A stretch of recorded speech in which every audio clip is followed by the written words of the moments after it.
السلام عليكم. شفتوا تقرير الجزيرة عن الفلول النظام البائد، فلول الأسد المتخبئين بلبنان؟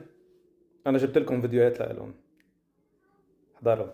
ثم اكتشفوا أن تلك لم تكن سبائك ذهب. إذا ما حدا يلي منهم فلول منهم مقاتلين، الجرم المشهود بالدليل. ذكرت تقارير الجزيرة أن سهيل الحسن عم جهز مجموعات. طيب مين على رأس هيدي المجموعات؟ الرفيق دانيال الملقب بأبو يعرب، أحد أكبر ضباط النظام وحشية موجود بجبل محسن، وهذا المسؤول عن هيدي المجموعات. كيف بدك توصل لعندهم؟ هذا للدولة أكيد. هون تنزل على المخبأ هيدا، الشباب متجمعين هون. هلا طيب إذا هربوا من هون وين عم يهدوا؟ بالمحلات. في فلول متخبيين داخل محلات بجبل محسن. طيب إذا ما بالمحلات وين عم يتخبوا؟ حتى داخل المساجد كمان عاملين لأنهم الشباب عم يعدوا اجتماعات وكذا وهذا. هل هذا بيصير هذا الشيء داخل بيوت الله؟ ما بعرف. أنا من أشهر حذرت من فلول النظام السوري وحول وجودهم في لبنان واتخاذهم مقرات لهم وتجهيزهم لعمليات عسكرية.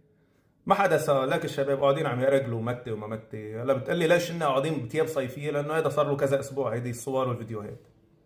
لا من شرطة بوقتها لنتأكد من هويات الشباب. شوف لي هالأطفال المساكين. بدك فلول؟ قدنا بدك في فلول، ليكوا تفضل. مين عم يساعدهم للشباب؟ لأنه هن بالآلاف، وذكرت تقارير الجزيرة بالآلاف، وطلع سهيل الحسن قال عنده 4800 واحد بعكار، وعنده ما بعرف قديش، وعندهم الألوف متخبيين بجبل محسن. شو يعني 4000 مقاتل أو 3000 مقاتل؟ يعني كل مقاتل معه عتاد عسكري. إذا ما نقلوا معه من سوريا يعني في حدا ضبب له إياه بلبنان، يعني في مستودعات للسلاح هناك. منجي حول مين عم يطعميهم ويشربهم لهؤلاء الآلاف. عندك مؤسسة الاستقامة الكويتية عم تبني لهم مساكن الشباب مشان ياخذوا استقلالية هنيك، بيقعدوا ببوردوا يعني مشان لا روجيل. عندك مثلا المنظمة شو اسمه الجمعية العلوية الكندية كمان. عندك مثلا كاريتاس بتقدم كل يوم 8000 وجبة غداء و8000 وجبة عشاء خلال الأشهر الماضية.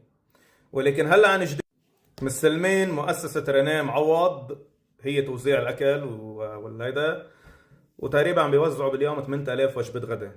هذا بس عم بيعملكم تور جوا يعني بقلب الايدي. السؤال هون، هل المنظمات الدولية والجمعيات الخيرية بعتت الداتا للدولة اللبنانية بالموجودين عندهم اللي عم يطعمون ويشربون ويقدمون المساعدات، ولا مقدمين لهم